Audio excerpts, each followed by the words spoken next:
Okay, well, welcome. We're going to go ahead and get started with our webinar today. We appreciate everybody joining us. There's quite a number of people on from around the world today, and literally all corners. We span the entire globe today, which is quite a feat. It's 8 p.m. Eastern Time in Asheville, North Carolina, Eastern U.S., and it's 8 a.m. Saturday in China. So we're working off 2 days simultaneous. The presentation is by Professor Haiyang Shen, and I'll be introducing him and talking a little bit about how we'll be set up tonight. We've entitled it Psychology of the Heart from a Jungian analysis perspective. I put a blank slide up for people just to show you the beauty of what Professor Shen has done. You'll notice this background slide is on pretty much every slide that he shows tonight. And you can't see the background fully when he has pictures in front of it, so I thought I'd just throw this up. But look at the detail of that. He's got the yin-yang symbol and a watermark. He's got, I guess, a lily and a dolphin in one image, a frog in another. I just thought that was a spectacular backdrop that he's provided for us. I thought I would highlight that just for a moment. This is me. My name is Steve Buser. I'll be your host tonight. I'm a Jungian psychiatrist in private practice from Asheville, North Carolina, and I'm the co-founder of the Asheville Jung Center. Glenn Cruz is also online tonight, and he's the other founder of the Jung Center. And Ryan Deegan is executive director, and you may hear his voice a little bit through the evening as well. This is our third webinar. We've done quite a number of video seminars. We're in the mid-20s for our video seminars, but this is the third webinar, and we're drawing a bit of a distinction in the webinars. The webinars are somewhat shorter than the video seminars that our audience may be used to. Video seminars are often from Zurich or London or other prestigious sites. They have full video with them. They're often 3 hours in duration, and it's really the majority of what we've done over the 4 years we've been in operation. We offer transcripts and DVDs and 5 full continuing education credits for these. So they're somewhat bigger productions. The webinar, which is the format we're doing tonight, are shorter. We're scheduled for 90 minutes, although we might go up to 2 hours if the discussion keeps going. There's a very good quality audio with a stronger PowerPoint. We really try to show good PowerPoint presentations with these, primarily because it's audio and the visual is the PowerPoint presentation. The nice thing about the webinar is you can ask audio questions from any computer, and we'll be talking more about that a little bit later. And there's some question and interactive features that you don't get in the video seminar quite as much. We have around 100 people signed up for tonight, both in the live and recorded format. And again, we're scheduled for about 90 minutes with possibly an extra 30. We won't go past the 2-hour mark just to respect time for people. One thing I want to make sure that you've done is under the audio tab, you'll see on the right-hand dashboard, there's a little audio button. Please make sure you've selected the appropriate piece. Otherwise, you won't be able to get appropriate microphone and speaker working.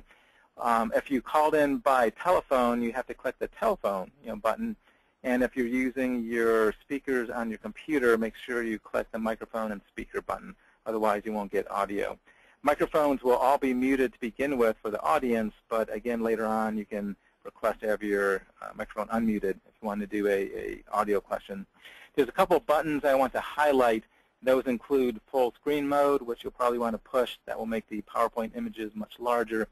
There's a small button called Raise Your Hand, particularly during the question and answer phase.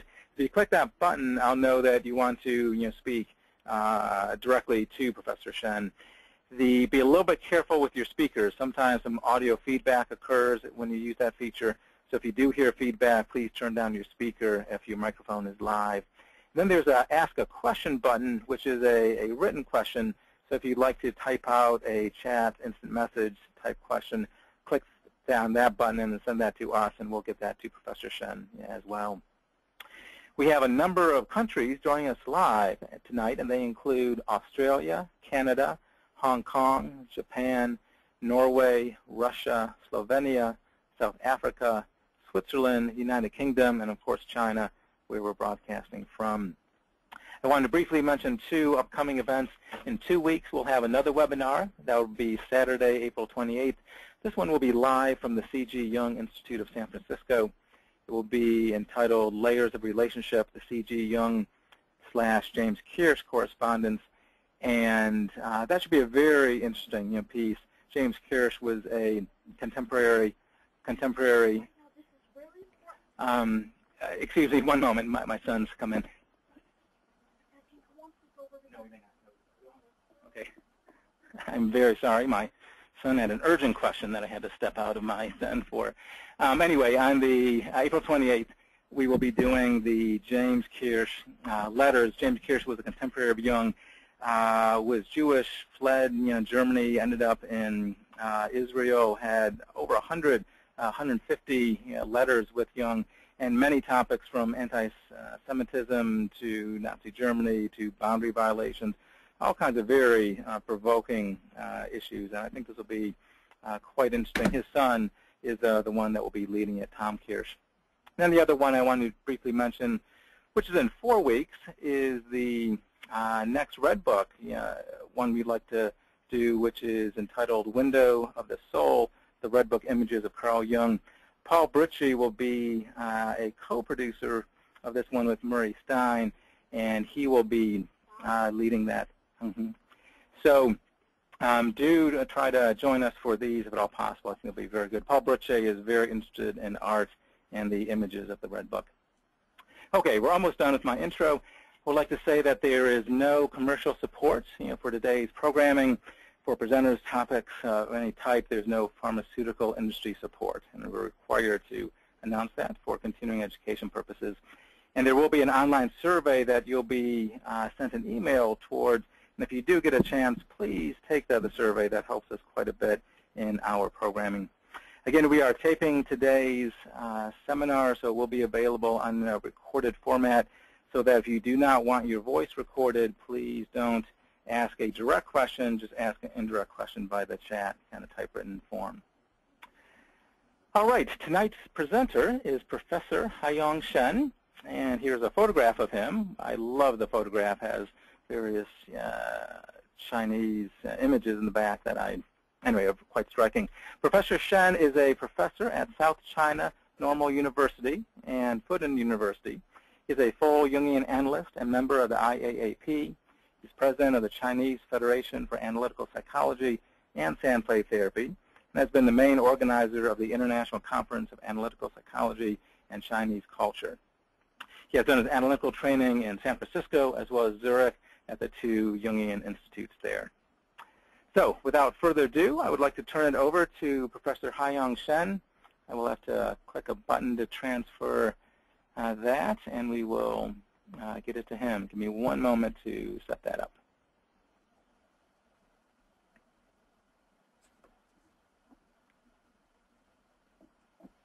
Okay, Professor Shen, I've transferred control to you. If you can click on share your screen, we should get your PowerPoint images up.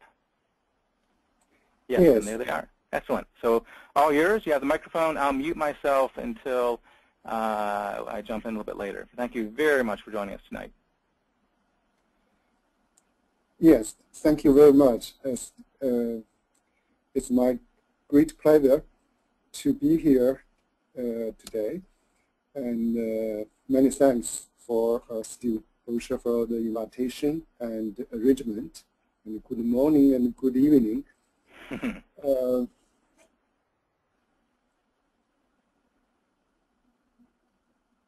The title of my seminar today online is Psychology of the Heart and Jungian Analysis.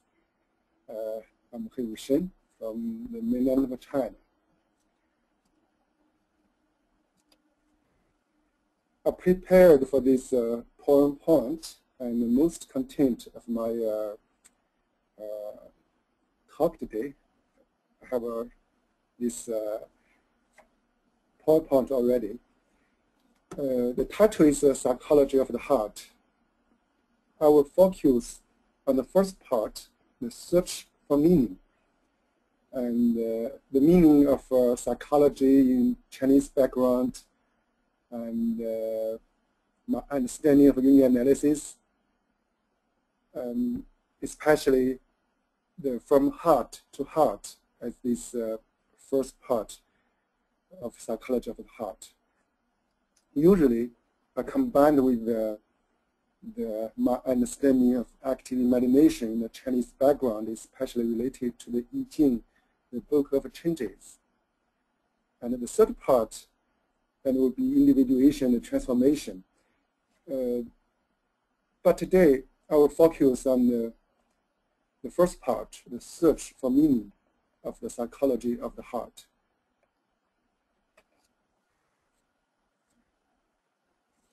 Just briefly about my background of this talk and also my background of Jungian analysis. I started my psychology graduate study in 1983. Followed the professor, his name is Jungian Fu, and this professor introduced Freud and psychoanalysis into China in the early 1920s. So I started with Freud and psychoanalysis. When I graduated from this psychology of the history of psychology, I turned to Jungian analysis. The first question when I started my graduate study on psychology is why or the reason for the translation. Psychology is, we translated psychology into Chinese with looks like the heartology, the theory about the heart. The people know and psychology is not related to the heart, actually. It's related to cognition or behavior or even spiritual. But in Chinese, we are very early, and we use the term or character in Chinese for heart with this psychology. When I was a graduate student, I studied for this the naming and the translation. I wrote an article. We imported a new mind for the West psychology, but we lost of the heart, or we lost the meaning of the heart in the Chinese originally. So when I was a graduate student 20 years ago, I started to try to search the meaning of the heart in Chinese. And in 10 years after my study of psychology, in 1993, the first time I visited the United States and for visiting research on group dynamics and Southern Illinois University. I spent 3 months in the forest of the Southern Illinois for self-analysis, and read for 3 months. I read one book, the book titled "The Secret of the Golden Flower." The reason I picked up of this book, The Secret of the Golden Flower, is not for the author. As we know, is the book is by Richard Warham and C.G. Jung. The book attracted me because the subtitle of the book, A Book of Chinese Life. When I read the book for 3 months and with my self-analysis, I wrote a diary. I didn't find the secret of the golden flower after reading the book, but I did. I felt I found the key for my journey, both for Jungian analysis and for Chinese cultural psychology. The experience of self-analysis and the reading of the book of The Secret of the Golden Flower, it seems I got the key, can open the door of Jungian analysis. At the same time, this key helped me to open the meaning of the Chinese cultural psychology. So today, I focus on the psychology of the heart, search for the meaning. It will be 3 parts, as Steve introduced, and welcome for questions. I will stop if some question come in, and after my presentation, we'll for 30 minutes for discussion. So the first part, I'll try to bring my research on the meaning of the heart in Chinese characters. The second part, I'll go further with Jungian analysis. I follow a story. Probably people know the story, the dialogue between C.G. Jung and the American Indian. His name is a Mountain Lake, about the meaning of the heart in Jungian analysis. The third part, I give some images of the heart in Chinese culture, and let's to share my experience and welcome for questions and discussion for the psychology of the heart in the Chinese characters.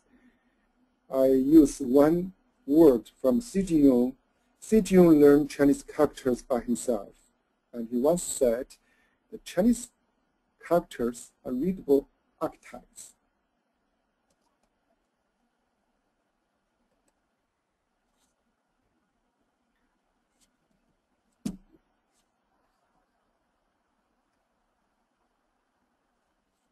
Yes, this is psychology, and the three characters for psychology in Chinese language or Chinese characters. The first one we translated psychology is the heart. The second character is theoryology, like psychology. And the third one is the learning discipline. So we put these three characters together. The first one is the heart, the second is the theory, and the third one is the learning or discipline.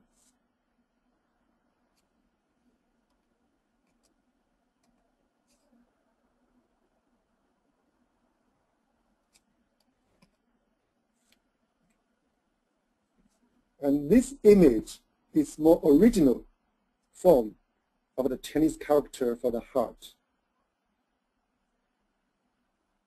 And the first level of the meaning, I try to feel this original form of the Chinese heart is related to the human heart. But even in ancient time, for instance, the Chinese medicine, traditional, the heart is the root and the nature of life. It's like even today, the brain is very important, especially for psychology, but the Chinese people believe that the heart is also very important to psychology. Besides the heart is the root and the nature of the life, and the second sentence here is the heart is the changing of mind and spirit. That's I take this sentence from the Chinese, the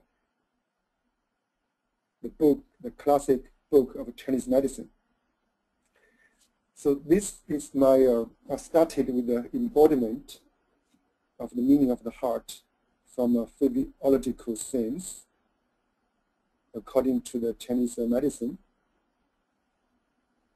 The heart is the root and the nature of life. At the same time, the heart is the changing of mind and the spirit.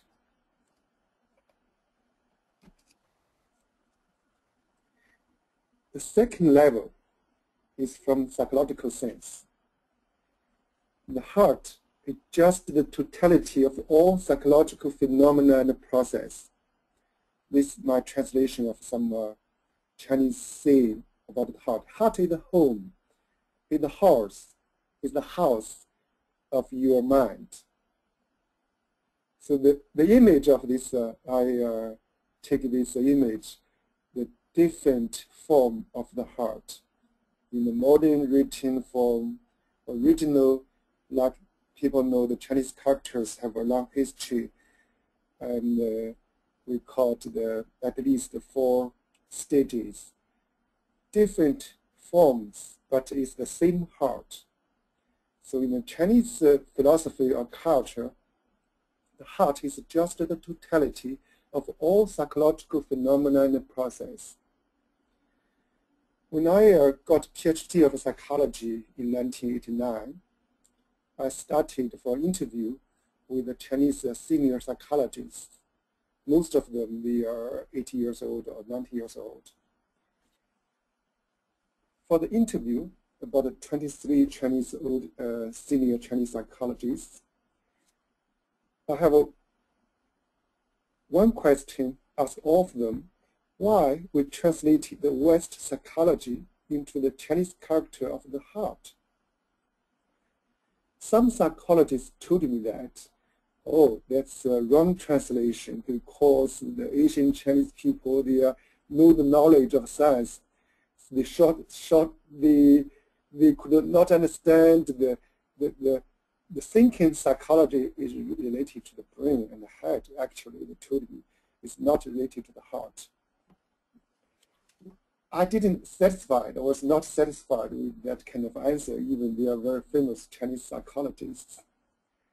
So the Chinese psychology influenced in the 1950s and the 60s from Russia, and communism ideology, and they call it scientific psychology. To me, we can show some other characters to you today. The heart in the Chinese culture or Chinese philosophy is the best term for psychology. Not only for the Chinese culture psychology, it's for psychology.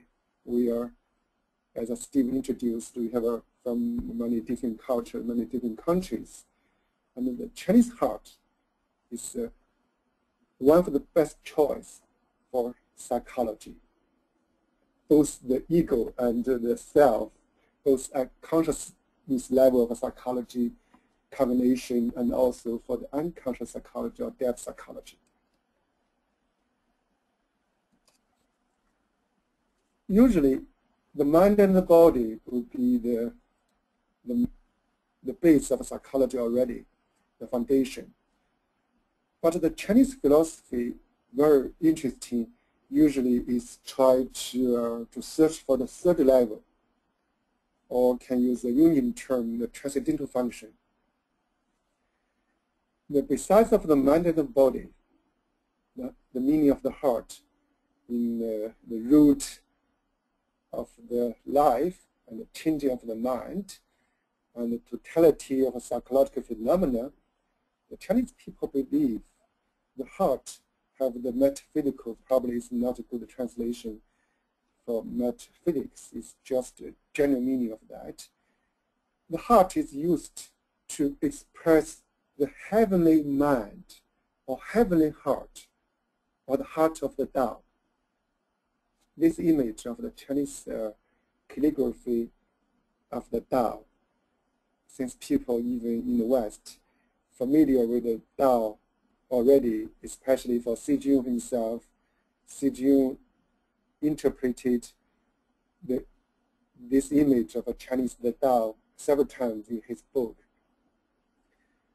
Richard Durham translated the Chinese Tao as the meaning into the West language.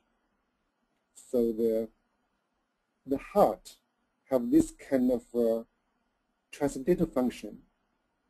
The heart is used to express the heavenly mind or heavenly heart and the heart of the Tao.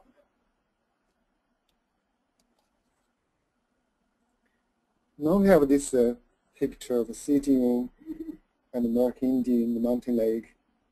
The picture, I put them together. The story is in 1924, at the age of 49 for Xijun, and he traveled back to America. And today we have a new film of The Dangerous Method. I trust probably some of you have seen this new film, The Dangerous Method. And Xijun the first time with Sigmund Freud to the United States in 1909. After that, Freud never returned back, and Xijun, and quite often, several times, went back to the United States. The story is 1924, and Jungian visited the Taos Pueblos in New Mexico, and he's befriended with the chief of the Taos Pueblo Indians. His name is Mountain Lake.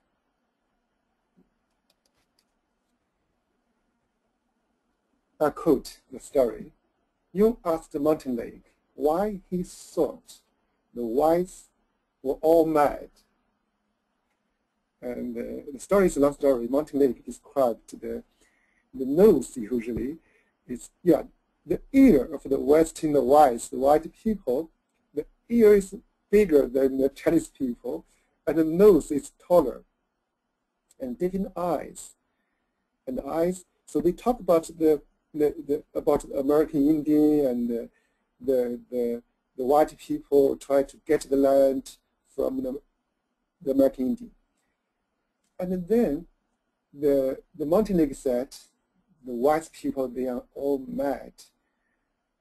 So you asked him why he have that kind of thought. Mountain Lake said, they say that they think with their heads. Jung said, why of course, and asked Mountain Lake in surprise. Since from the scientific psychology, we think with the head, of course. So Jungian asked Mountain Lake, what do you think with? Mountain Lake replied, we think here, and he indicated with the chest, with the heart.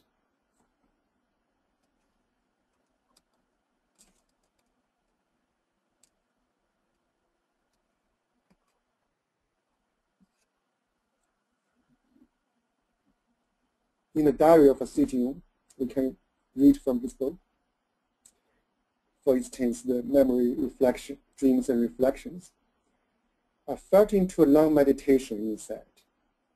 This Indian had struck our vulnerable spot, unveiled a truth to which we are blind.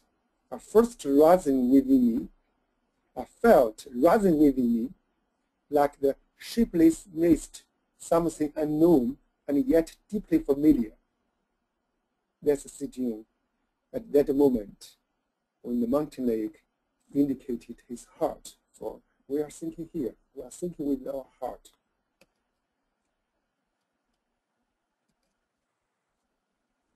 Continue the quotation from Jungian. Jung said, something else that Autry Bierno said to me, that's the name of a Mountain Lake, said to me, struck in my mind. It seems to me so intimately connected with the peculiar atmosphere of our interview. I give another background here. My teacher told me if we really understand, if we want to understand the soul of America, American people, 3 parts is very important. The first is from Europe. As the Jungian and the Mountain Lake, they are talking about the whites. And from Europe, the history, the tradition is important to understand or try to get the feeling of the soul of America. The second is the people from South Africa, the black people. They are embodied another image of the soul of America. But to me, very interesting, the third one. The third one is American Indian. They are the owner of the land of the America we call it, the new land. For Jungian, he believed, Jungian himself, the American Indian is a Chinese. People know the stories a long, long time ago with connected still in we call the building that kind of piece of with the Asian land. The Chinese people, they're traveling through that, the north of America to the American Indian. So that's even it's a story, it's a legend, but the Jungian believed himself. Behind of the, I go back. If you try to search the meaning of America, the soul of the American, The third one is the American Indian, but Xi believed behind the American Indian is the Chinese people with the Chinese culture, with the Chinese heart.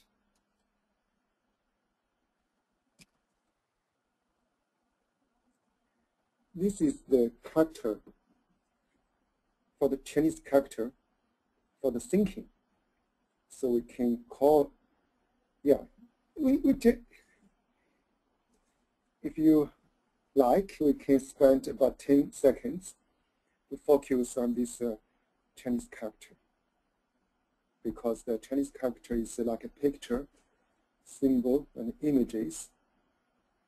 And let's see what's the feeling of all of us when we are for about 10 seconds to face this image.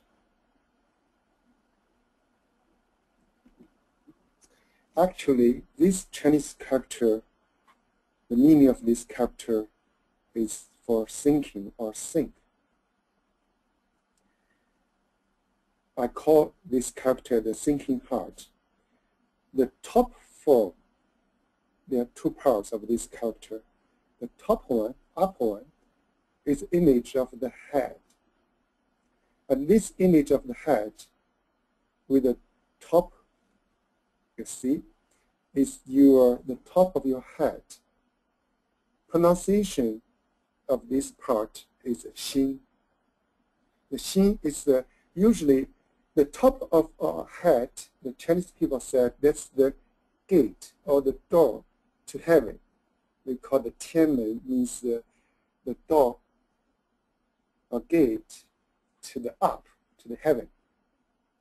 Especially for the Chinese Taoism, in alchemy, it's quite important for this the gate or the door to the heaven. But anyhow, it's the symbol of the head.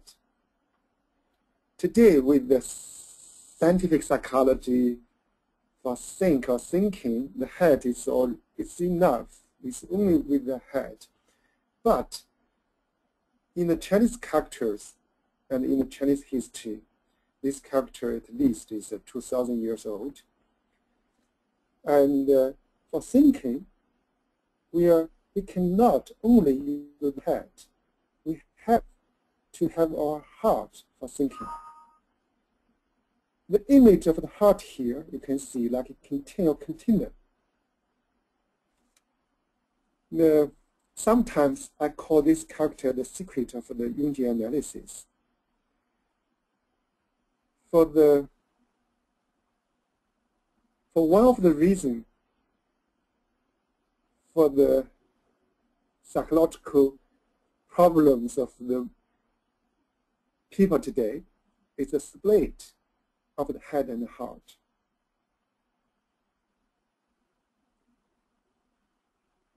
If we are searching for the meaning of the heart, or the meaning we search for healing, and in this character, to find the heart, to find the meaning of the heart back, to associate the heart, not to split the heart from the head. So the heart, in the Chinese people, we call it the psychological symptoms or psychological problems, need, or psychological disease, for instance, need the psychological medicine. We call it the disease of your heart.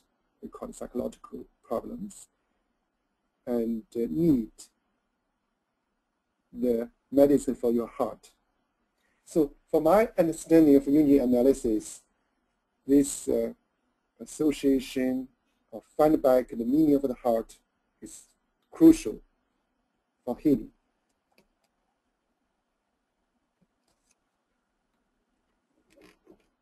So that's my reflection for this image. The split of the head and the heart is one of mankind's primary problems, both psychologically and spiritually. Then, rediscovering the meaning of the heart is crucial for healing.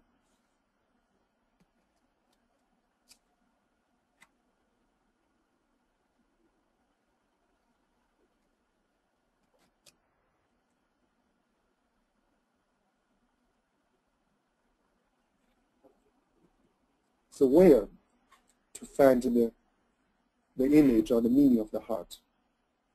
This page for my PowerPoint with the 3 terms. First one I have translated already. The 2 characters in the Chinese language has the meaning of a thought or imagination or thinking. The first character we have see already. The second one is image. The first one is the thinking. The second one is image. So we are thinking with image in Chinese for thinking. The second one is the Chinese characters, 2 characters for emotion and affection. And the third term is for will and ambition.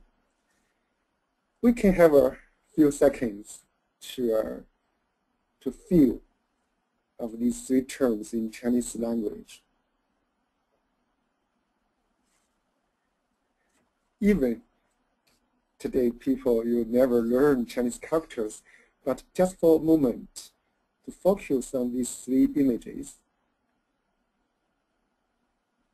probably you can have some discovery. Is for thinking or imagination, for emotion and affection or will and ambition. In Chinese languages, we have the core for all of these terms of the heart.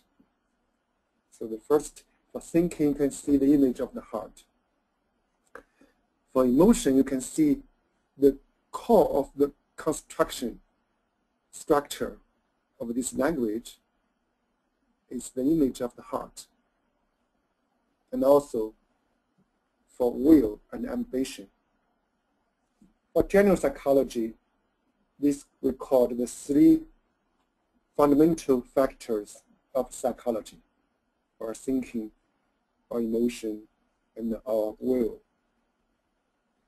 In Western language, for English, for instance, the thought and imagination, emotion, affection, and will, ambition, is not the same categories. I'm not very sure, but I see they are differently, they're far away. But in Chinese language, if we agree these thinking, emotion, and will, they are the most fundamental parts of psychology. So in the language, we put the heart at the core, coherence of these. So we put them together. There, you can see the meaning of the heart. In unconsciously or cultural level, for the creation of the psyche as a Jungian's theory of the meaning of the heart in the language. I wrote papers many years ago when I was a graduate student. I believed, even today I believe, there is a psychology, primary psychology, very creative in the language itself, because even we cannot say exactly which person or who created the language, but he's a great psychologist. As you see, the thinking heart, and the thinking imagination with the heart, and of course with your emotion and your ambition.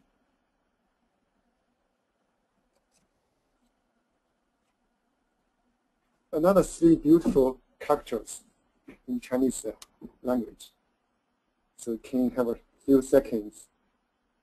Let's try to feel in facing these the Chinese characters.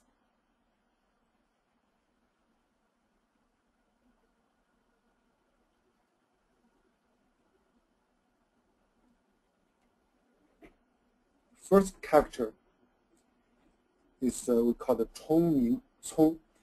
The meaning is bright and intelligent. So most of people want to be bright.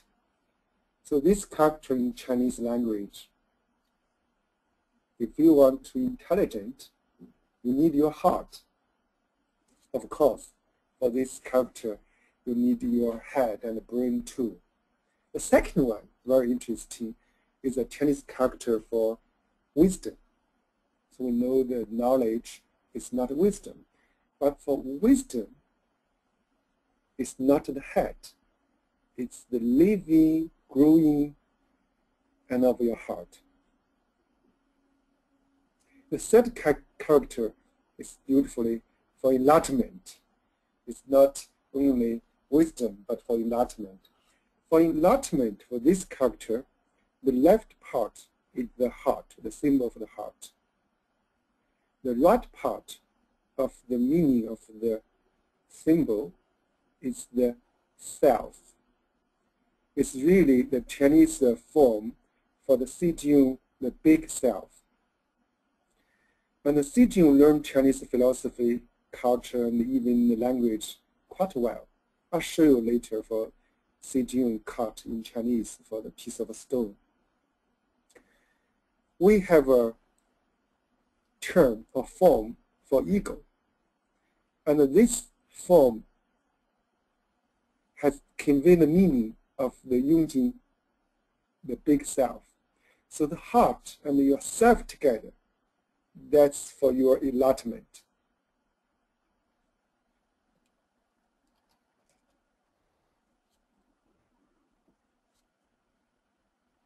Now this picture is the founder of Chinese Zen Buddhism. We call him, his name is Huineng. We call him the sixth patriarch. The first patriarch of Chinese Zen Buddhism from India, but it's a legacy. But this real person, Huineng, in the Tang Dynasty, we call him the real founder of Chinese Zen Buddhism. One of my teachers, when I trained in San Francisco, he told me that the Jungian is how to say? The Jungian is a new life of this Chinese sixth patriarch of Huineng. Since Huineng is a Tang Dynasty, they have a lot of similarity of their thought. This is one Jungian analyst in San Francisco said like that. But anyhow, I'll just give you a story. The Zen practice for silence for 10 years. A student, after 10 years, he first opened his mouth, talked with his master, Zen master. And the story like the Zen master, okay, it's 10 years over. You have a very good student. You have 199 left since it's a silence for the 10 years. But this student is still there. So he asked him, what do you want? Without any voice for the 10 years. But the student asked for wisdom. And the Zen master told him, if you can distinguish the content and the container, I would give you all of the wisdom. Another say, you will have all of the wisdom. So just use this story to show the head is important. We have a lot of thinking. It's the content. It's like a working machine. Of course, it's not only the working machine, but the head like a computer. The heart is container.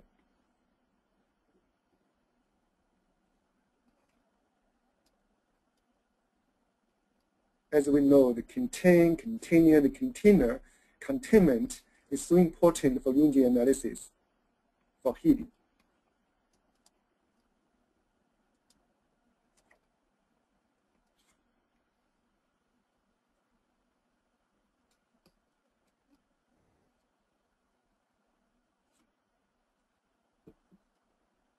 This image of 16 Chinese characters we call the Heart Sutra. It's not the Heart Sutra of Zen Buddhism. We have a famous Heart Sutra for the Buddhism, but this more earlier in the Chinese history from Yao Sun Yu. That's about, let's see. I'm sorry, the Chinese character is about 3,000 years ago. I just mentioned the 2,000 years. It's 3,000 years ago.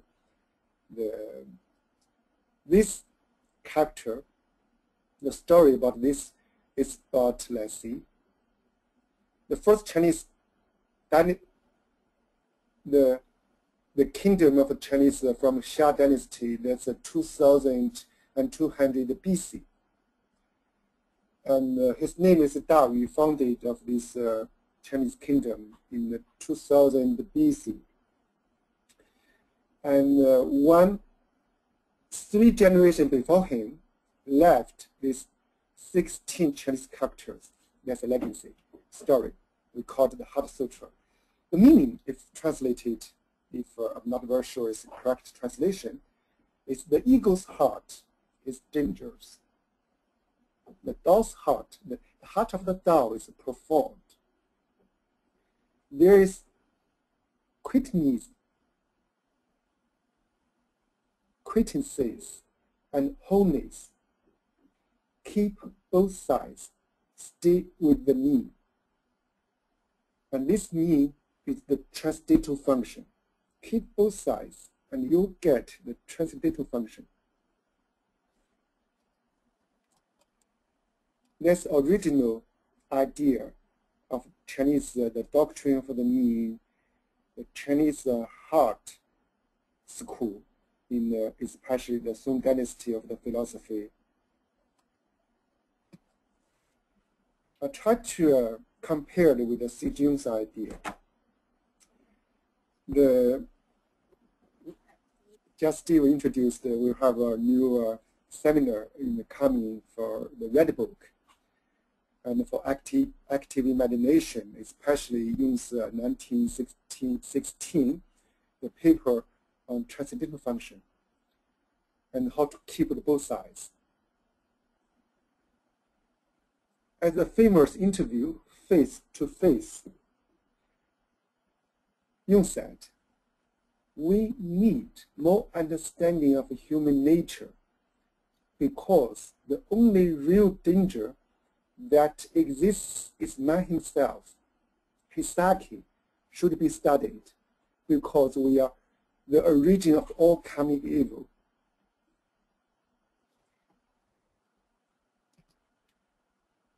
I use this quote from idea from Jungian.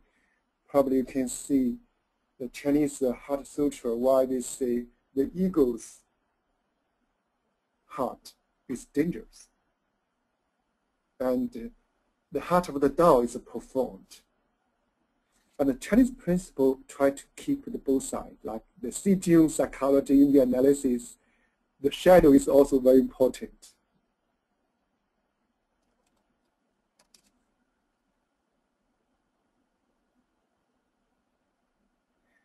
This image or character is the Chinese language for language, culture, or civilization. So we can use a few seconds to have a feel this image. This is one of my friends. He's an artist from Tsinghua University of Beijing. He wrote this character for me. So the core, the center of the Chinese language, the Chinese culture, and the Chinese civilization is the heart.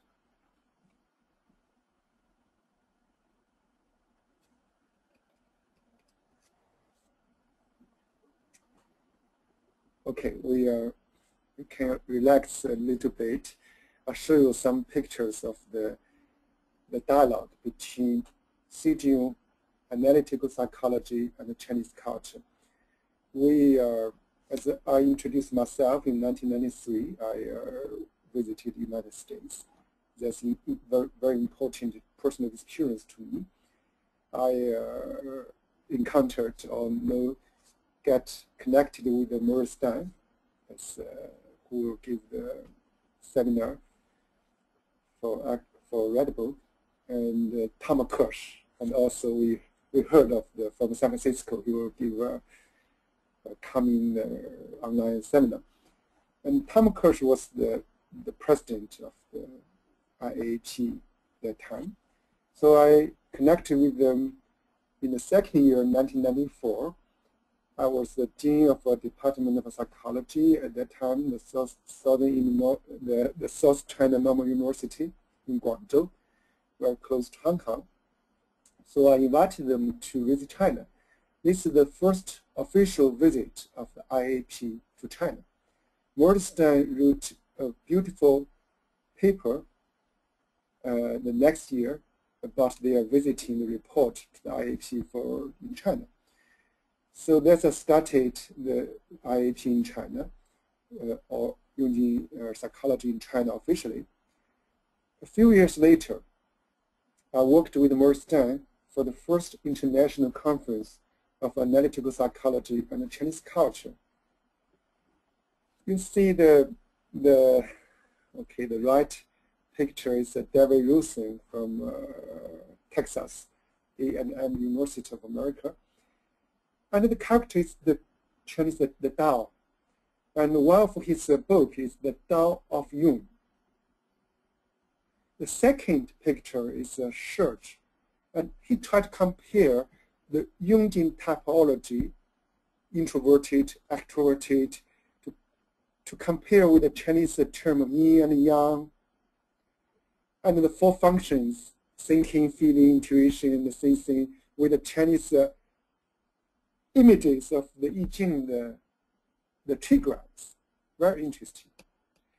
I published the book with the title, The Psyche, Analysis, the West, and Experience from the East. So that's the book for the first dialogue between Chinese philosophers or scholars with analytical psychology in 1998.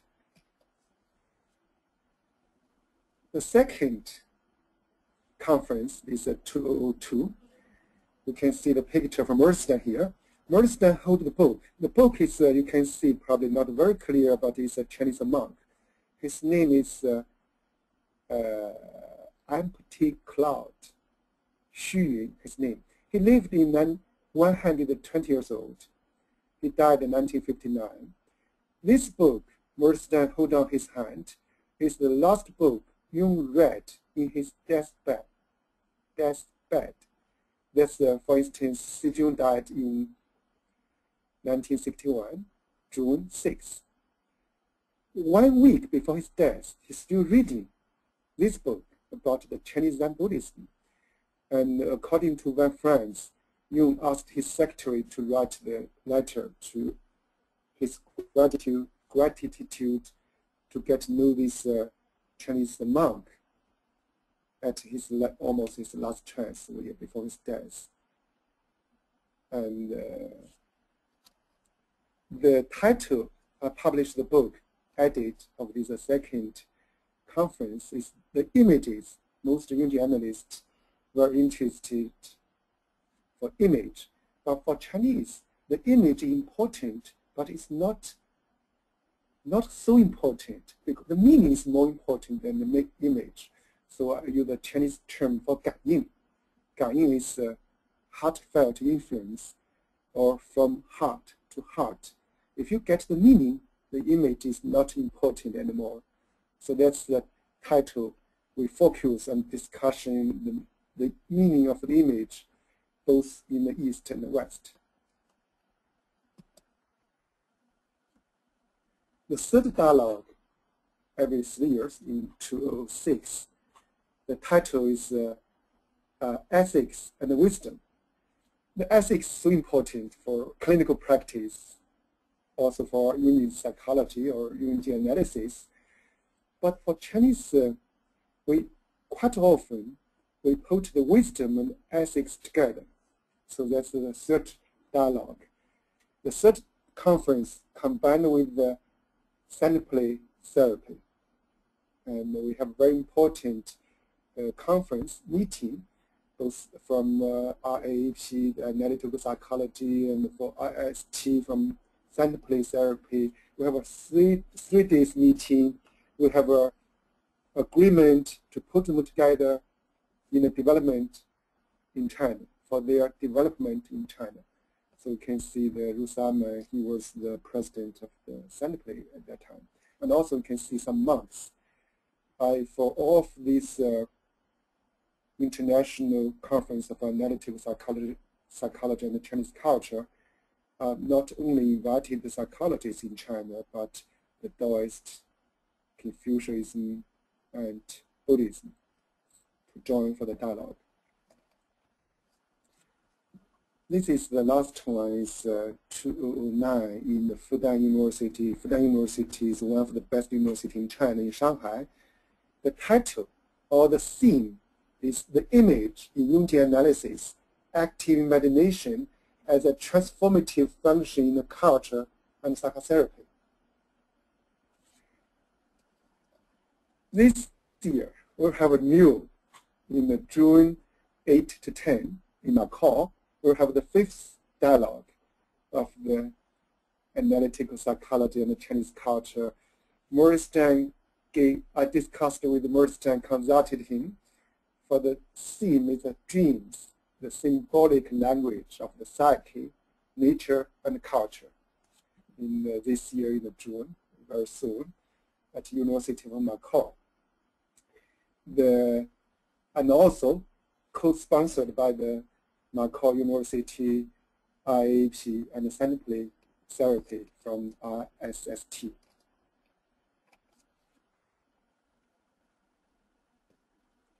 This is a very famous Chinese philosopher. His name is Thompson, Gu Hongming. I think it's very interesting as just quotation from him to let's to feel about the meaning of a Chinese heart. The real Chinese people have a strong power of sympathy because they live wholly or almost wholly the life of the heart. You can see from the character of the language.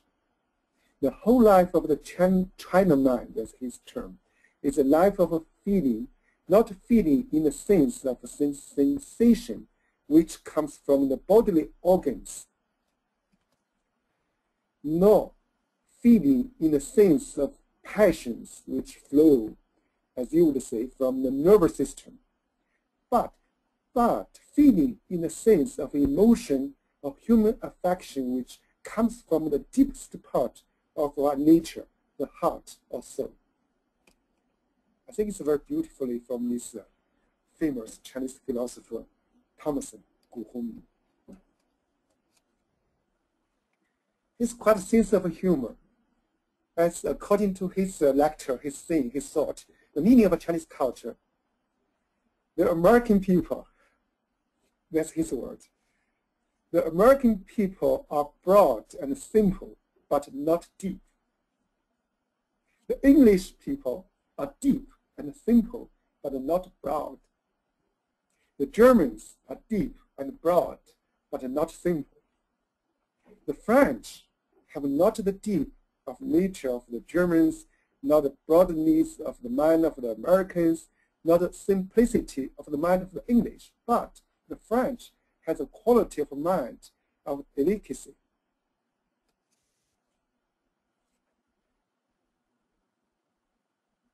So go on.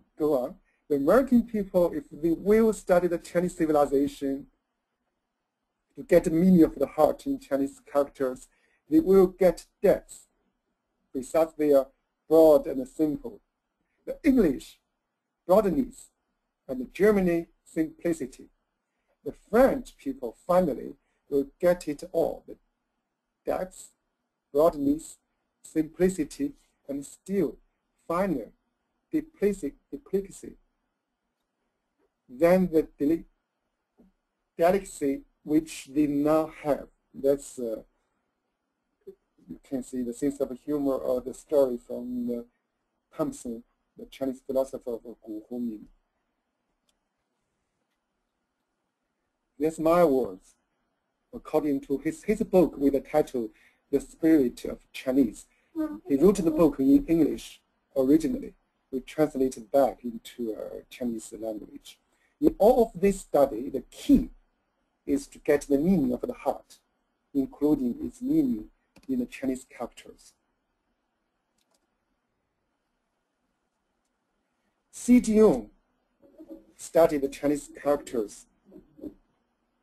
He used Chinese characters for Tony Wolff, for Emma Yong, and for himself. I got the story from Dr. Joe Henderson, and when I was training and studied in San Francisco quite often and almost every month, and I brought my dreams for Dr. Henderson and sometimes I ask him about some story with the CGN. This from him. In memory of Tony Wolff, Jung chased in stone the Chinese characters. Dr. Henderson told me, Jung told him the last time he saw CGN was in 1960, and Jung showed him they walked in the garden and with the tree imported from China. This tree, there's a gift for Jung's birthday. It's many years ago, and the tree grew up still there in Jung's yard in Kusnacht. And after Tony Wolff died, Jung cut in stone for the Chinese characters and put the stone under the tree imported from China. And Jung told Joe Henderson, this Chinese character from up and down, Tony, Lotters, Wolff, None, mystery. For some copyright, I could not show you the original piece of stone, but that's my try to show you similar. It's my writing actually is not a CGN, but I try to copy the Jung cut in up and down. I put because of the point, you can see the image of a Chinese character CGN cut by himself. In Chinese, it's a duo, like flower, yi, like a fresh flower, and cai, probably related to the name of Tony Wolff, and mi is true in Chinese, as Dr. Joe Henderson told me, is for none, and zhi is for mystery.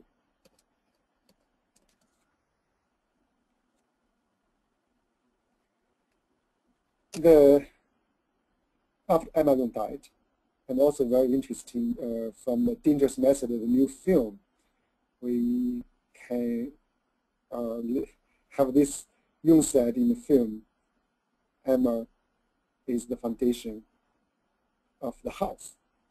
And Dr. Henderson told me, Jung cut in Chinese in the stone for Emma Jung. The meaning is, you are the foundation of my house.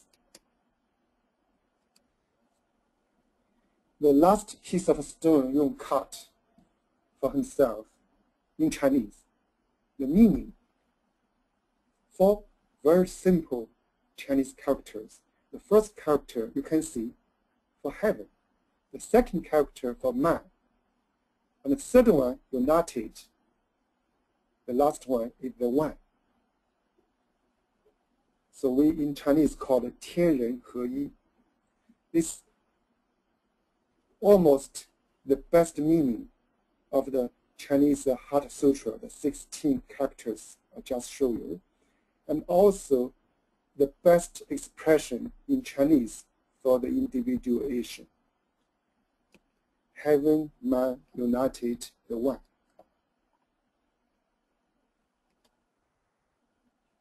So, CGN said the Chinese characters are readable archetypes. But I have to say, Tom Kirsch told me, he asked me which book. I told him when I was a student at this Kusnacht, but I could not find back which page or which book of CGN used this sentence. Tom Kirsch make a joke with me. Okay, you just say He Yongsheng said the Chinese character readable archetypes. You're not. But I told him that I did in my memory. I learned this sentence from CGN. Okay, let's show you some examples of the meaning of the heart and also practice of Jungian analysis. This character is the Chinese character for love, original form. Their Okay, there are 4 parts. The top part is the mother bird incubating her eggs, conveys the meaning of a trust and influence. Below of that is the nest, offering protection.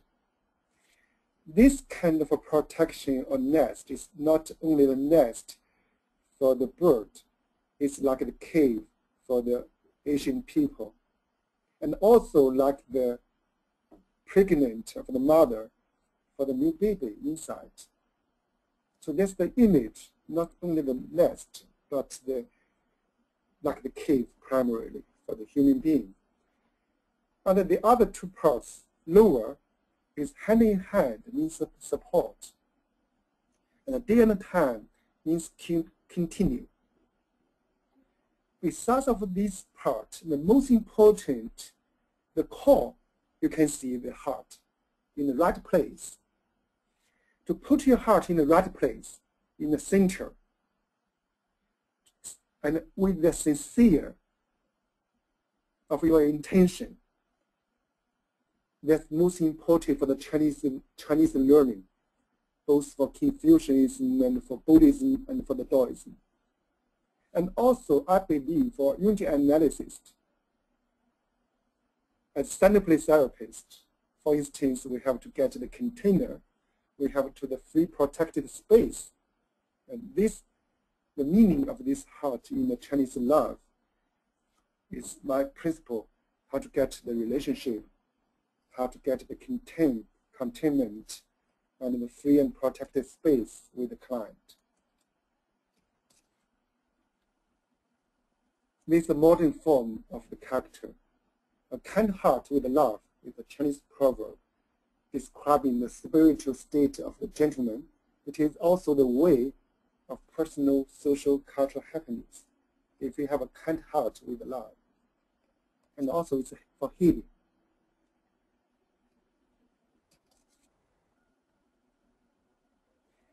Let's make connection with the C.G. Jung.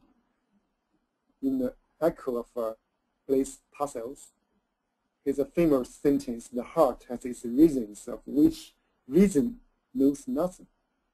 That's from the Red Book. C.G. Jung wrote, there is a knowledge of the heart that gives deeper insight. Scholarly needs belongs to the spirit of this time, but this spirit in no way grasps the dream, since the soul is everywhere that scholarly knowledge is not. That's a quotation from the Red Book.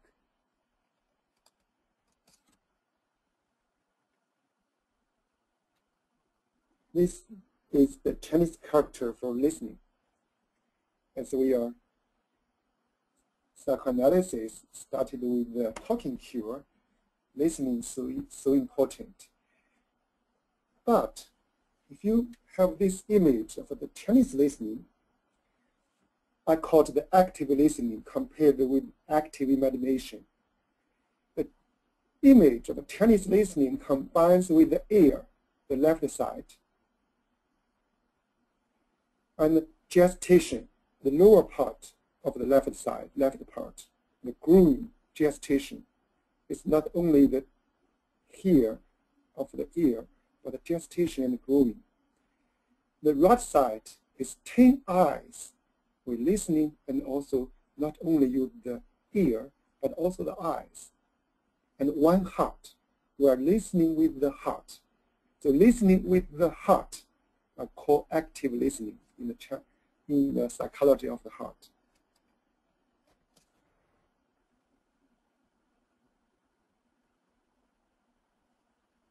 This is the Chinese character for healing. The image, you can see, the heart is there. In the lower, like a container, the upper part is the boat.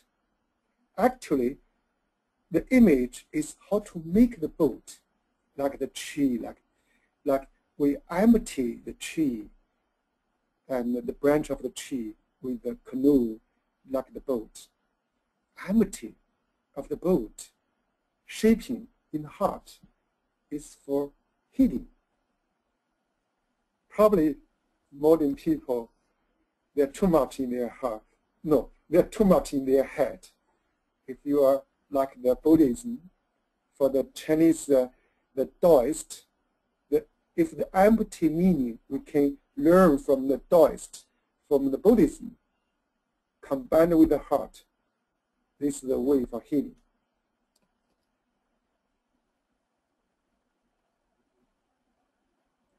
And in the Chinese background, I prefer for the healing is not only therapy, because we use this character, the therapy from the heart, related to the both healing and the transformation.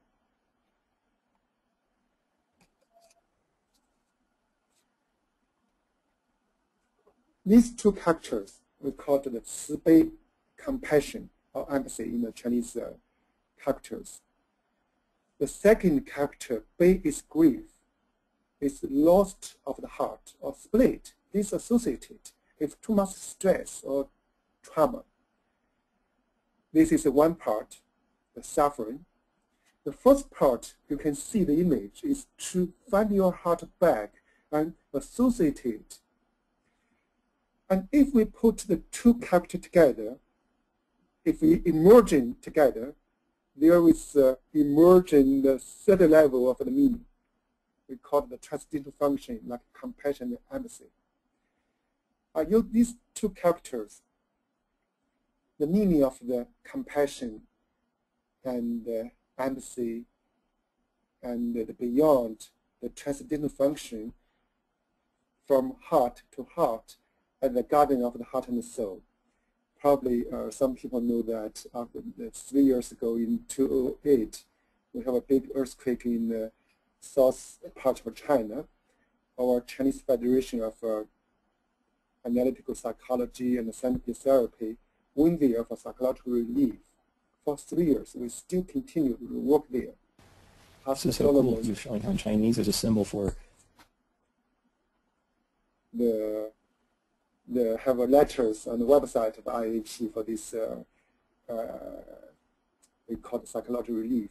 And we call it the guardian of the heart and the soul, expressed in our work in Sichuan and Yushu is the Tibet area for the psychological relief work. And also, we set up 43 workstations with center play, Jungian analysis in orphanages in the mainland of China. I'll show you some pictures, and I want to show you, if you want to find back the meaning of the heart, it's not only the theory, it's a practice, it's one part of the life. The meaning of the heart is not only in the theory, it's not only for understanding, but for practice. These are a few pictures. This is from the Sichuan earthquake. We use the Jungian center play, and people called, we have a tent that's after the earthquake, they called the garden of the heart and the soul. We went to the Tibet when the Tibet area have the earthquake. And also, we work on the orphanages today in China. We have 1 million orphans. And we set up 43 Jungian practice with the orphans already. We learned a lot from we're not just contribute to do some this kind of social service, but we learned a lot from the earthquake, the Sichuan, the Tibet, and also from the orphans in China. So it's almost end of this seminar today, and let's start the second part of the discussion. Before that, I show you this image where I use this logo for the psychology of the heart. You can spend a few seconds towards the feeling when you have this logo, some Chinese characters in English, and with the frogs, waters, and yin and yang. And also you can see some lines. That's the hexagram, the 31 hexagram from I Ching. This frogs is one of the symbols for transformation. People know the water and the land, conscious or unconscious. Even we have a butterfly with the cicada, snake, different symbols of the transformation. But I designed of this logo, so I picked up the frogs. In Chinese philosophy, in the moon, there is a frog. In the sun, there is a bird. So the frog is the yang in the yin. And the lotus is yin in the yang. So that's the yin-yang dynamic. And the hexagram, and also the lotus is the form of the heart, are called the flower of the heart. Before the blooming, you see it's very close to the form of a Chinese heart, the characters. And the transformation, the image of the heart, and also with this hexagram. The hexagram will have translated as an influence. It's not enough. The meaning of the hexagram of the 31 is called 感应, touching by the heart and responding from the heart. The heaven and earth influence each other and give birth for all of the things in the world. And the sage influenced the heart or touched the heart of a human being. Then we have harmony, the psychological harmony or balance of the human relationship. If you see the image of this influence from the heart to heart, you have the chance to understand all the 10,000s of the psychological phenomena, both conscious and unconscious, both the heart and the soul. So that's the image of the psychology of the heart. And let's see, I use this for conclusion from Richard Urham. Richard Urham is a friend and a teacher of C.G. Jung. He spent 23 years in China, translated the I Ching, and set up of the Chinese School Institute at Germany, and also he translated Confucianism. And in the coming conference, the 5th International Conference of Analytical Psychology and the Chinese Culture in Macau in June, we invited the granddaughter of Richard Urham. She's a filmmaker. Last year, she made a film, The Wisdom of the I Ching in Germany, and it's a very good film. And she will bring this film to the conference. I invited Maurice Stein and a Chinese I Ching scholar to share with for special seminar with the film and discuss the meaning of the I Ching. That's the background of Richard Urham. One of his famous book called The Soul of China. And he started in the preface of the book. In old and in the new, there was nevertheless a common element, the soul and the heart of China in the course of evolution. That soul and the heart, which had not lost its gentleness nor its calm, and will, I hope, never lose them. Steve, I almost finished my presentation. Oh, you're fine. You're doing wonderful. We really, really enjoyed it. Yes. Well, gosh, well, thank you so much, Professor Shen. That has been just truly marvelous. As I was listening, I was aware mostly of my own state, which is very different from most seminars I've been at, where I've been very actively engaged in my head, trying to grasp concepts. What I noticed, and I wonder perhaps if other listeners today have noticed as well, a real peacefulness that came upon my soul that I'm not quite used to in these kind of settings. I felt something from you that was very, very peaceful. Even the way you're talking, obviously the words, the images. But I think I learned more through my experience of your seminar day than anything else. I'm in a much more peaceful state, which I'll need to jazz myself out of a little bit so I can host and get some questions going. But thank you so much. I've really, really appreciated just experiencing that with you. So let me just open up this next section and let people know a little bit what we'll be doing. Len, I think you're probably on and unmuted, so anytime you want to jump in, feel free as well.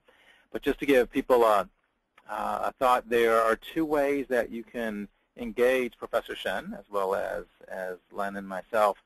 One way, which is the extroverted way, is by raising your hand. And you may remember I mentioned that there was a small button on your control panel that I believe has a hand on it that you click on, and it raises your hand. And for those of you who do that in some kind of order, I'll try to unmute your microphone, and you can actually speak right into your computer microphones or your telephone if you called in. And Professor Shen will be able to hear you, and you can ask a question directly of him or of us, either way. If you do that, please turn down the volume of your speakers, because you may well get a feedback loop that might disturb yourself and us. The second way to ask a question is the introverted way, which is to type it out. So you'll notice a question dialog box, and you can just type out a question to us, and we will try to sort through those questions and answer as many of those as we can. I've got a number of email questions already sent out. If you're online, though, go ahead and do the question dialog box. That will be the quickest way to get them to us. And if you want your name not to be read, just type in anonymous next to or at the end. That way I won't say who you are if you're ultra introverted and don't want to do that either. So I will start scanning for questions or ask some of the ones that have been sent in. Len, do you have any thoughts before I jump into that? And Len has stepped away. Let's see the questions. Okay. Yes.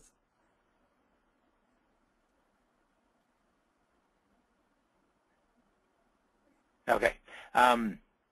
Let me scan real quick. Okay, so no hands up, so no brave souls yet to press the raise your hand button. Couple questions already in. One or two that we've got, I'll try and summarize the intent of the question, to kind of merge two questions to one. Professor Shen, a few of the comments have been along the lines of how you integrate the meaning of the heart into life or into therapy. I know you've already spoken some about that, but is there anything you'd say more of how you live by the heart, how you do psychoanalysis, Jungian analysis, by the heart? How is that for you? Okay, thank you, and thank you very much for the question. Yeah, it's a very good question, of course, very important. And sometimes for how to integrate of the meaning of the heart, it looks easier, but not really. I just give an example of a very famous Chinese philosopher. His name is Liang Shuming. One professor from Harvard University interviewed him, and his last book was published a few years ago in China, written by an American professor with, if this world could be better before. He's the most famous Chinese philosopher, but he started with a very simple everyday life. He said like this: to walk, have a good walk, walk well, speak well, eat well, and sleep well. After this very simple description of everyday life, in Chinese, the well is a very interesting image, but the meaning is the same. Speak well, walk well, and speak well and sleep well. Then he changed the situation. We call this like respect. We call have a good walk or walk well with respect. If you have respect, then your heart is at the right place when you are speaking, and when you are walking. And then this professor for Liang Shuming, he said, it's all of the teaching his professor taught him. So he started with respect. The Chinese, if you want to go into the gate of the Chinese philosophy or the culture, so to have the right heart, I'm not very sure it's a good example. The right heart, to integrate it into the life and the therapy, you can from the everyday life, as this Professor Liang Shuming said. If you have that kind of feeling of respect, because the heart is not cognitive level, it's not only the theory, it's a more emotional level, it's probably more unconscious level. If you can feel the unconscious living in your life, like the air, like the food, and you can have a more feeling connection with the unconscious or with the heart. Then I'm not very sure I made effort to do the integrated into the practice.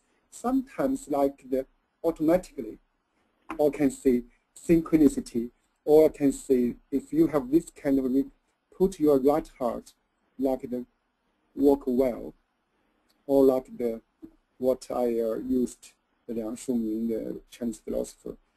This kind of respect and sincerity, that's the two key for the I Ching, the book of the I Ching. It's little like the divine or something like that we go to the Delphi, the Greece, to try to feel the meaning of know thyself, know yourself. And this kind of respect and sincerity to me is important for integrate, if we call it, for the meaning of the heart in everyday life and in practice. I'm not very sure I answered, but that's my reflection for this question. Yeah.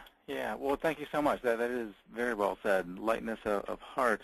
As you were saying that, what popped in my mind was Thich Nhat Hanh, the Dalai Lama, others that just being near them, you instantly sense that lightness of heart, the compassion, the kindness. And to me, it almost sounds like people of that nature somehow have touched that on a deeper level. And yeah, that's a little bit about yes, experience. Thank you for the comment and the mention of that. And a few years ago, I went to Tibet, and I stayed for a few hours at the home of a Dalai Lama. That is a birthplace, and with the families there. This is related to the question. I can feel at that moment for the few hours the meaning of the heart at this the birthplace of the Dalai Lama and his family, his third generation of the children there. It's really, I read the books of Dalai Lama and his dialogue with Daniel Goleman. Daniel Goleman for emotional intelligence, and also very close to the meaning of the heart for the emotional intelligence. Yeah, wonderful. That must have been an amazing experience. Lena, I got your question, and there's a couple other questions as well. Do you want to say anything, Len? I would, Professor Shen. One of your slides, I think it was around the 28th slide, in which you were describing the philosopher's perspective on the American, the German, the English, and the French, evoked for me the reminder of the Buddha's teaching on the middle way of avoiding extremes. And it seemed almost as though Xu Hongming, or whoever that was, I think it was Hongming, you said, had characterized it. It was almost as though what was missing in each of those national temperaments could be enhanced or developed. And is that a part of the psychology of the heart that you're describing that comes more naturally, that instead of that transcendent function that Jung spoke of, in the psychology of the heart from a Chinese cultural perspective, is there a kind of natural tendency to balance whatever is in extreme and kind of move towards that middle way? Yes, thank you. And yeah, for this, I can go back for the slide as for Professor Gu Hongyu. And sometimes, since I'm from China, talking about the American, German, French, and English, since it's a sense of some kind of a sense of humor, but somehow it's true. But what I can say is that the Chinese people today lost almost all of that. Gu Hongyu, he called himself, he's the last Chinaman. He's the last one. After his death, the quality, what he compared with the American, German, English, and French, the Chinese heart should have all of that. But Gu Hongyu said he's the last Chinaman. And after his death, there's a new government in China today, and we are West, almost. We are the Chinese people. We learn, try to speak English. We wear the suit of to go to the modern. And so I agree with you. I try to find back the meaning of the heart, where we lost already almost. And for the meaning of the heart, as I quote from C.G. Jung, and as Jung, I believe, and when he called the modern man searching for the soul, the famous book, and the meaning of the soul for the West. And if we are put in the context of the Chinese culture, I would like to add the heart and the soul. Because to me, the soul is literal. Since we know the religious practice, the God protect America and not protect the Chinese people. So the soul is a little far away from the Chinese people today. But the heart, we can feel of the heart. Like I said, have a good walk or sleep well. And you can have the respect of the unconscious or the psyche. So you can probably find back the meaning of the heart. So thank you very much for your comment of this part.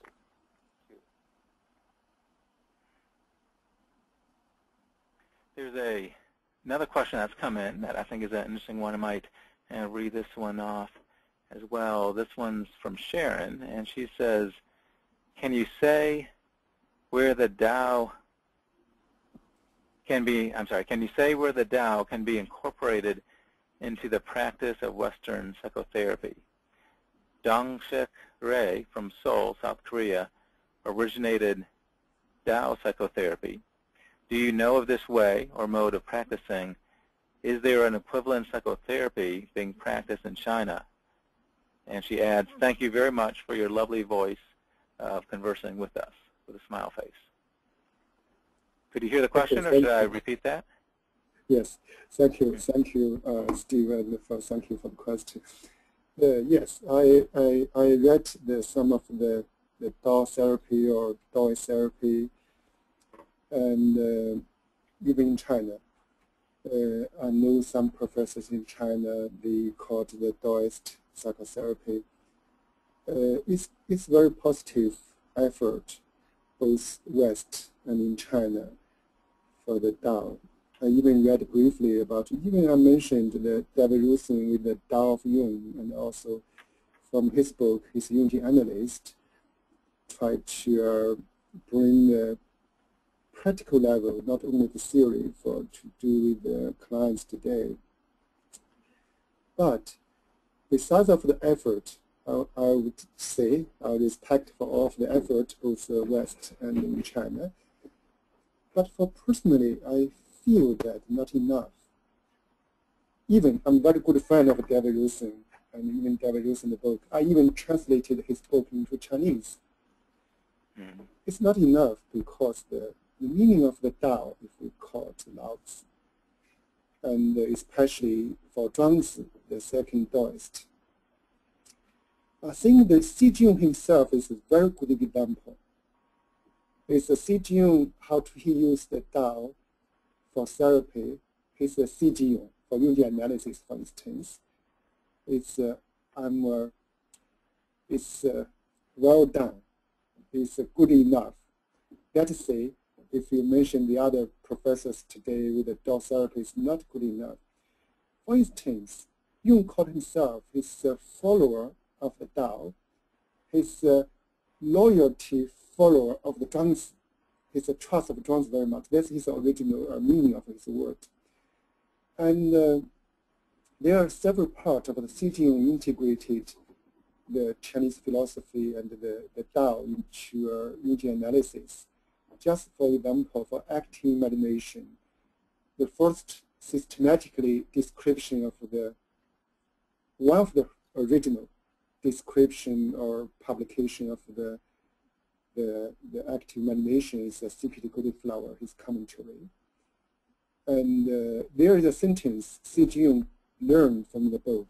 The book is the one of the 8 morals in the Chinese legacy, the Tang Dynasty. Jung believed of that. And we should let the psyche, we should let that happen in the deep of the psyche. And like Jung said, everything unconscious would like expression, embodiment, or say something. We should not use the ego to interfere with that kind of non-reason, but to let automatically, or the autonomy of the psyche to emerge from the deepest of the psyche. And when Jung quoted of that part, he said, that's all the teaching he learned from the Chinese Taoists. And also he said, that's the principle, and the West is not familiar. And also Xi Jinping said, and that's his experience with his active imagination. Now today we know he started with his red book already, for his searching for many years. So I try to say it's not really answer directly to a question. Xi Jinping is a very good example how to integrate it of the meaning of the Taoist into his analytical psychology already. It's not the one by one for that kind of a translation, or this principle is Taoist, or what sentence from Taoist. No. Yes and no. And Jung learned Chinese character and the Taoist. He used the Lao Tzu and the Zhuangzi quite often in his collected works. And as we know, the last sentence of the Memories, Dreams, Reflections, he ended with Lao Tzu, the Taoist. And he said, what Lao Tzu described in his book is what I feel today with 86 years old, not so old, 82 years old, when he started the Memories, Dreams, and Reflections. He felt of that. And another story is Jung lived in Tao, in Boardingen. I went Boardingen many times and went to the second floor to see Jung's painting. And he even wear the Taoist clothes. That's an interesting story. So he lived in the Tao. It's not just he worked in the book for the Tao. So some of the professors today for the Taoist therapy, they are still the Taoists in their book. It's not like Xi Jinping Tao in his life. So that's my response to the question. Well, thank you. We've got a number of questions now that seem to be streaming in. So keep sending the questions, those out in the internet world. And if anybody does want to be brave enough to raise your hand and speak into your microphone, that's also fine. But clearly, so far, most are from the written questions, maybe because you can type them out, more kind of leisurely and succinctly. This one's interesting. This is an anonymous question that I would like to read off.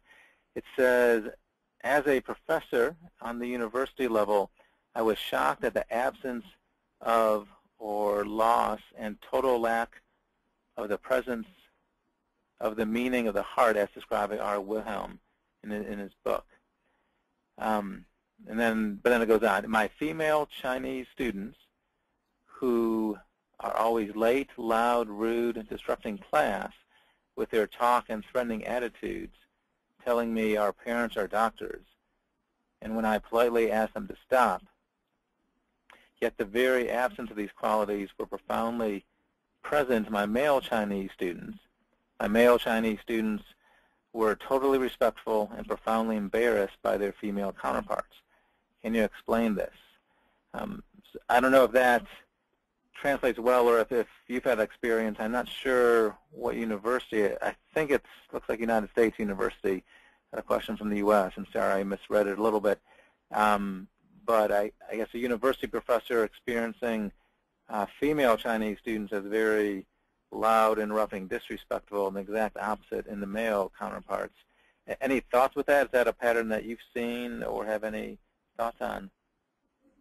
Okay, thank you. And thank you for the question. My reflection is in China, as a professor in a university, the female student is more quiet. It's more lovely, probably, especially for we are talking about the man of the professor. But the male student, yes, I have very good students, especially for the graduate study, their choose for analytical psychology and Chinese culture. I'm quite satisfied both for the female and the male students for this graduate study, the Jungian. But in the classroom, big classrooms, it's a student today, they're not studying very hard. They are not reading. They are even, both from female and male, they are not respect of the knowledge for the teacher as the Chinese way, like the traditional, where traditional, the teacher is not teaching himself. The teacher is teaching the Tao. If you not respect the teacher, that means you are not respecting the Tao. So but today, the young student especially, and they know that kind of feeling, know that kind of compassion called it the heart. That's true, even in China. But if I make you can take it a joke. The female students in China, they are more lovely. When they are in the United States, they are not so lovely as the professor who have questions.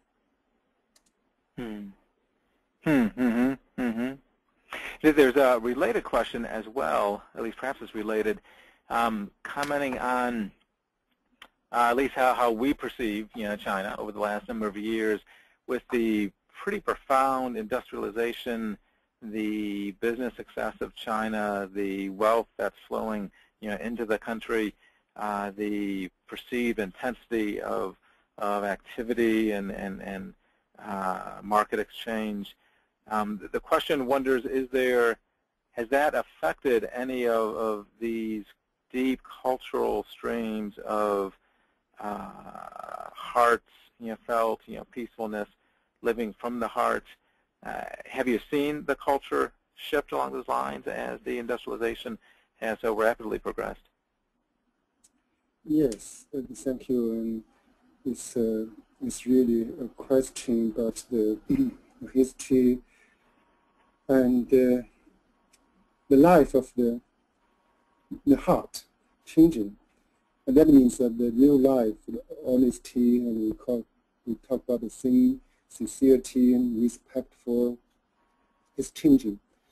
It's a little complex because after the 1840, we usually say, that's and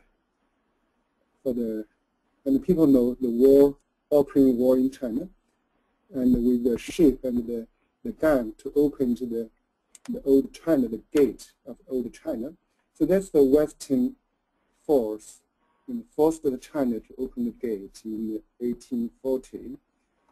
After that, it's many civil wars in China, and the Second World War with the Japanese in China.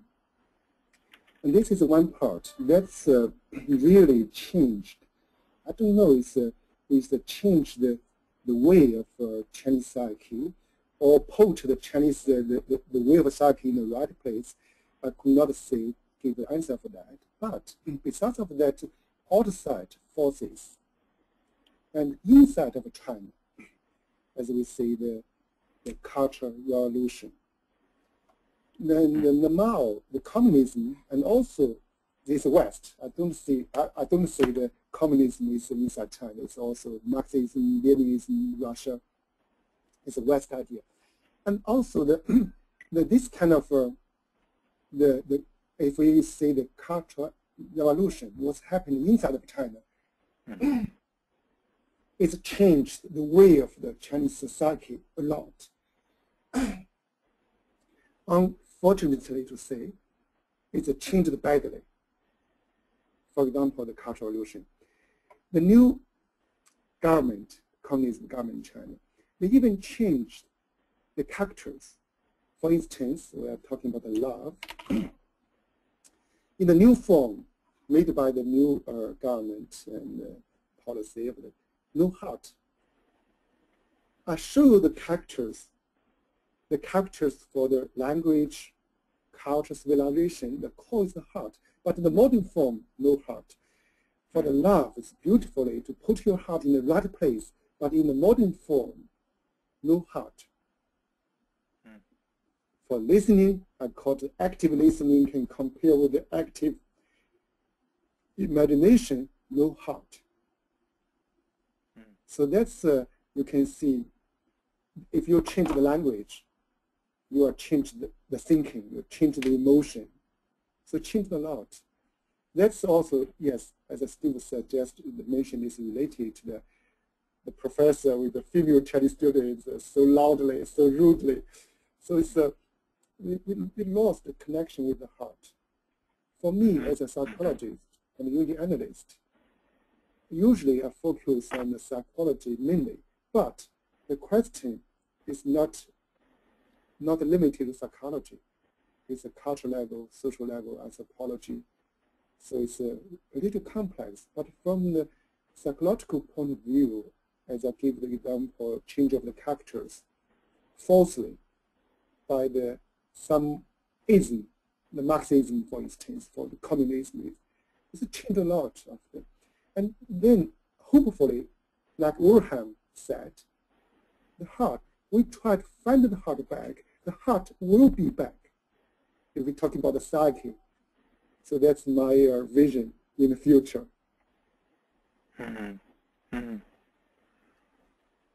Yeah, it's very well said.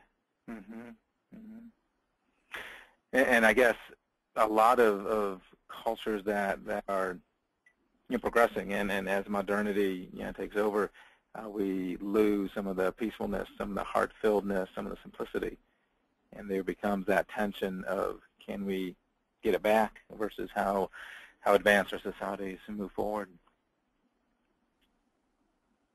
Well, more questions are coming in. Let me see if I can get a few more answers. We've got about 12 or 15 minutes left. This one is from Katie, who says, greetings. Thank you so much for the presentation. I have two questions. One, what relation do you see between the symbolism and meaning of the heart or soul and the heart as a physical organ and its anatomical physiologic purpose? I couldn't help but to connect the fact that the leading cause of death in America is heart disease with the suggestion made that white men are mad because they think with their head rather than their hearts.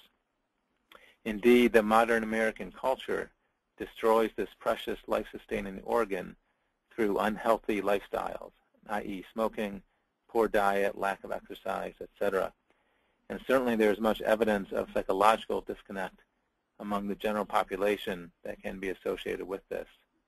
I suppose this speaks to the mind/body connection, and I was hoping you could add the physical aspect to this discussion.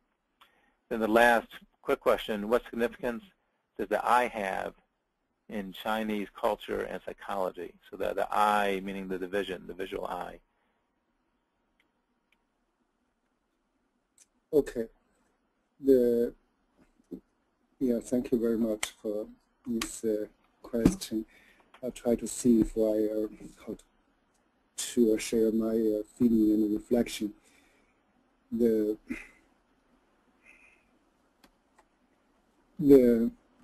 meaning of the heart I try to put the 3 levels. Is the organ is very clear.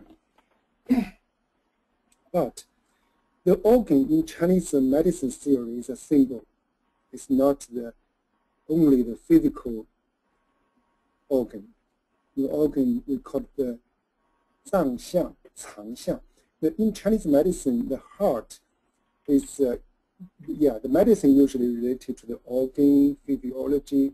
But in the Chinese medicine, it's called a symbol. And also they're talking about the function of the heart. It's not the function has symbolic function. For instance, if we're talking about the thinking of the heart, or heart with the personality, for instance, it's far away from the organ itself, this organ of the heart. But what I learned from people know after the 1960s with the operation of the heart transfer, and the people changed. We started the story. It's not so many people really make serious thinking about the change of the heart, change of the personality, change their emotion. For example, Rob Bosnick is a Jungian analyst. One of his patients is about 20 years patient, changed of the heart, and she totally changed. We have a book of her, and they made a film. And many years ago, Rob Bosnick gave me the book. He knew that I'm interested in the meaning of the heart. But today, last year, many neuropsychology started off the meaning of the heart. Besides of the brain thinking function of that kind of a center, they see the nervous system is also another center of the heart. They really have many cases today with the change of the heart, the change of some psychological, that kind of functioning. So I think it's very interesting. I try to do some research too with my students for the empathy, intuition. Is this kind of more related to the heart or to the head, even from a scientific level, research level? Okay, but this is just one part of the, and also I'm not very sure. I heard of the heart disease today. Sometimes if I try to use the internet to find more information about the psychology of the heart, if I type the keywords of the heart, usually I go to the heart disease. It's not related to psychology, to the philosophy, but for very practical problem today, the heart disease. I think besides, the first hand is medical treatment, is a science about the heart and for medical level, but it's a symbol. And a different time, we call it the age, and this the problem of the heart, we call it heart disease, still have the symbolic meaning for people today. We are neglected for the meaning of the heart too long, or that's the symptoms or sign, symbol of the heart, the meaning of the heart will coming back. Since besides our, like the question answered, how to find the integrated meaning of the heart, I answer like the respect and sincere have a quotational meaning. The heart, when we search the meaning of the heart is searching for us. I mean, the psyche and the unconscious. We are looking for them, they are looking for us too. The Chinese character for I, 我, ego, that's really ego. This like the identity. The ego is identity with a weapon, very strong ego, like the big ego. That's for I, 我. Today, Chinese people, if you are 我, they started for this I. But the character I show you with the heart and the self, that's the true self. That's the Jung, the self. And we talk about the Taoism, how the Jung integrated the Tao into his psychology. For instance, in the second chapter of the Zhuangzi, the butterfly, the Taoist, he started with the today self, 无, the heart and the self lost the ego, identity. He started he used another term like Jungian the big self. And that means if, like active imagination, if your eye, the world is not so strong, you relax and you give the space to your psyche, what we call the heart. The heart can emerge. It's too much of the ego, or there's no space for the heart, no space for the psyche.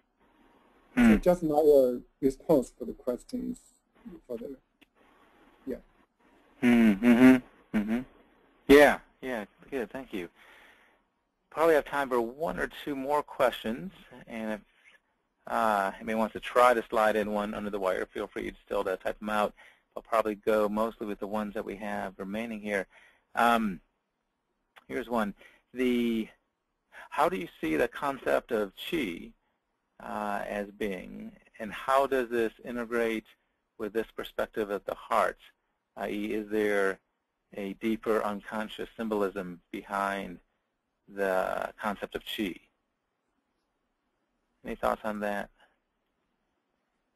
Okay. It's a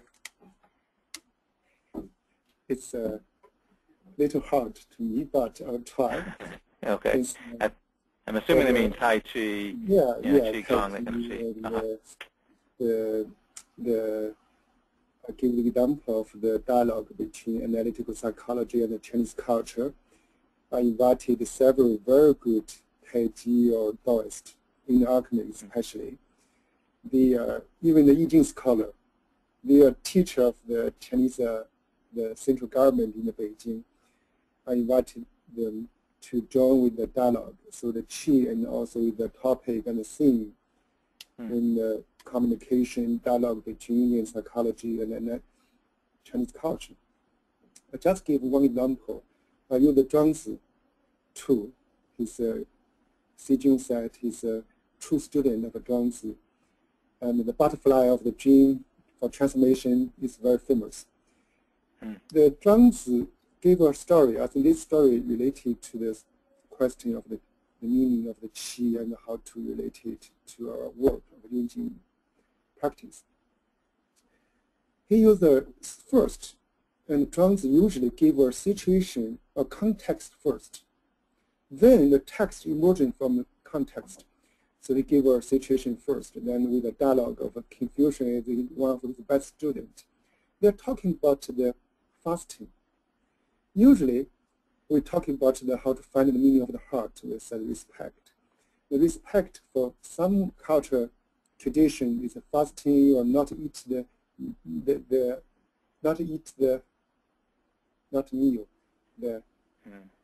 for instance, you eat the vegetarian. That's means respect for the life, not kill the life, for instance.